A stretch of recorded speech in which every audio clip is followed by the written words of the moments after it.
ኢራን አሁንም ማስፈራሪያና እንደዚሁም ምላሽ እየሰጠች ነው የምትገኘው። አሜሪካ እያንዳንዷ በምታደርገው እንቅስቃሴ ምላሽ እየሰጠች ትገኛለች። ኢራን እንደምትለው ከሆነ እኔ ለድርድር ዝግጁ ነኝ ማለቷም ነው እየተነገረ የሚገኘው። ከዚህ ጋር በተገናኘ ግን እንደ ከዚህ ቀደሙ በማስጠንቀቂያ ሰጥቼ ጥቃት አልፈጽምም፣ በቀጥታ ነው ጥቃት የምፈጽመው ስትል ተናግራለች። ከአሁን ቀደም እንደሚታወቀው በነበረው ጦርነት ማለት ነው ከእስራኤል ጋር በገባችበት የጦርነት ለአሜሪካ ወታደሮች ማስጠንቀቂያ ሰጥታ ነበር ጥቃት ስትፈጽም የነበረው። አሁን እንደዛ አይደረግም፣ በቀጥታ ነው ጥቃት የምሰነዝረው ስትል እንግዲህ በውጭ ጉዳይ ሚኒስትሯ በኩል ይፋ አድርጋለች። እንደዚሁም ደግሞ ለድርድር ዝግጁ መሆኗንም ገልጻለች።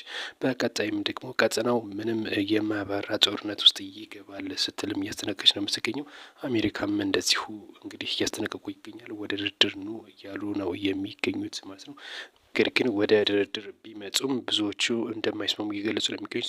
ምክንያቱም አሜሪካ የኒውክሌር መሳሪያና እንደዚሁም የባላስቲክ ሚሳይል ሙሉ ለሙሉ እንድታቆም ይፈልጋሉ ዶናልድ ትራምፕ ማለት ነው።